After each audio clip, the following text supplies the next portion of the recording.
It kind of feels like Brook's finally about to get the story he's been missing this whole time in the series, and that this entire situation with Gunko might be setting up something deeper for Brook's character. I've been thinking, if you look at the timing, the emotional setup, and what we know about Brook's past, this could be the start of his real arc.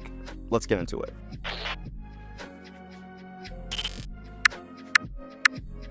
So, in one of my last couple of videos, I talked about that weird moment in chapter 1147, the one where Gunko kicks Brook and then for some reason, she's the one who is feeling pain. At the time, I speculated that this might be our first real clue about the weakness behind the immortality given to the Gods Knights and the Five Elders by Ymir. Fast forward to chapter 1149, and now we got something even bigger.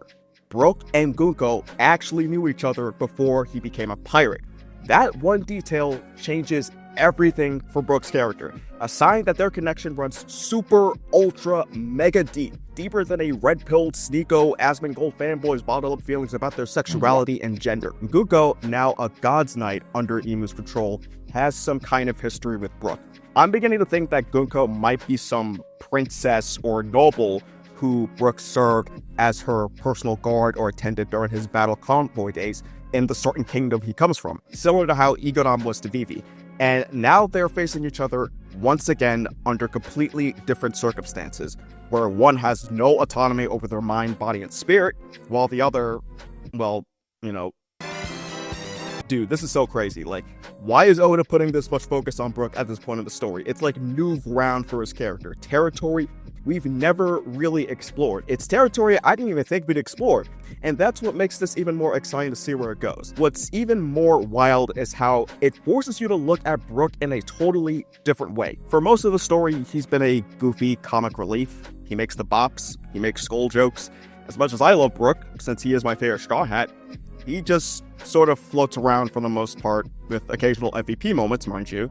But back in Thriller Bark, when he officially joined the crew, Brook casually mentioned that he used to be a leader of a battle convoy, part of some unnamed kingdom's military. That detail's been sitting there for years. Oda just never followed up on it until now, and I'm pretty sure most of us didn't expect a follow-up at all. It's just a really lovely surprise, a breath of fresh air to the series, to his character. And then there's Gunko. So when she first showed up, she seemed like your, typical terrifying world government bad guy. But now, knowing she and Brook go way back, she is starting to feel more like a tragic character. She reminds me a lot of Victoria Sindri, the stage actress resurrected by Hogback and Moria as a zombie, having no agency whatsoever until her final moments in Thriller Bark. That's what Gunko feels like now. Not evil, just gone. Well, temporarily came back for 1 second. That's the name of the chapter, by the way, if you caught that. Then she got gone again, thanks to Imu taking the whale. So without a doubt, Brook is being bestowed upon a huge role in the Elbaf arc in terms of dealing with the Gods Knights, as he is the only one who can somehow momentarily break Imu's control over a Gods Knight, maybe due to the effect of his soul fruit. I could see that, but I think the most important takeaway is the advantage he holds due to his long history with Gunko. It's kind of wild because Brook's story has always been about loss and memories, mostly about his promise to Laboon.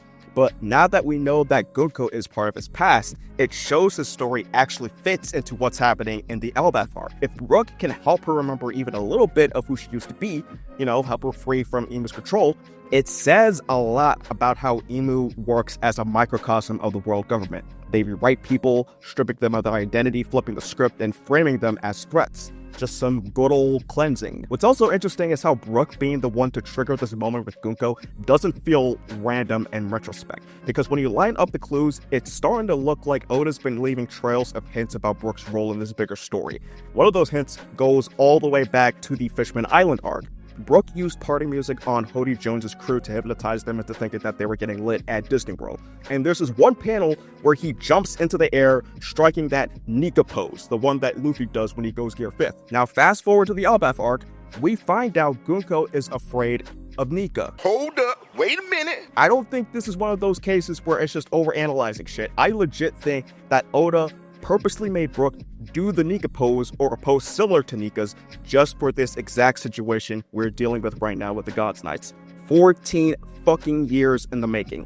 This isn't the first time Oda has connected Brook to the divine and godly themes of the series. In the same video that I talked about Brook exposing the God's Knight's immortality, I mentioned how during the time skip, he ended up on Namakura Island, where he was mistaken for Satan. And interestingly, the name Saturn, which belongs to one of the former elders, RIP, can be romanized as Satan. When you combine all this with Gunko, I think it's pretty clear Oda has been planning something for Brook for a long time, and we just didn't realize until now. Like, maybe for once, he's not just hanging around in the background, he's right in the middle of something big, and with the God's Knights of all people. And when you step back, I think this whole situation with Brook and Gunko could potentially serve as Oda's way of reminding us of someone else who Brook is connected to, Laboon. Maybe Gunko is a parallel to Laboon. Not in a literal way, but in how they both represent two very different emotional anchors in Brook's life. The last time Brook saw Laboon, he was just a tiny, well, not tiny, just small by the standards of island whales, waiting for the Rumbar pirates to come back. Gunko, towards the end of chapter 1149, appears in a flashback panel as a little girl standing next to Brook, and now she's completely under control, lacking any agency. It almost feels like Brook is being pulled between two sides of the same story. One character is holding on to hope, memories, and love, while the other seems to have none of those things. So if Elbaf thematically is about finding balance between opposing forces, at least that's what I think, this might be Brook's personal version of that. You know, he's caught between the past and the future.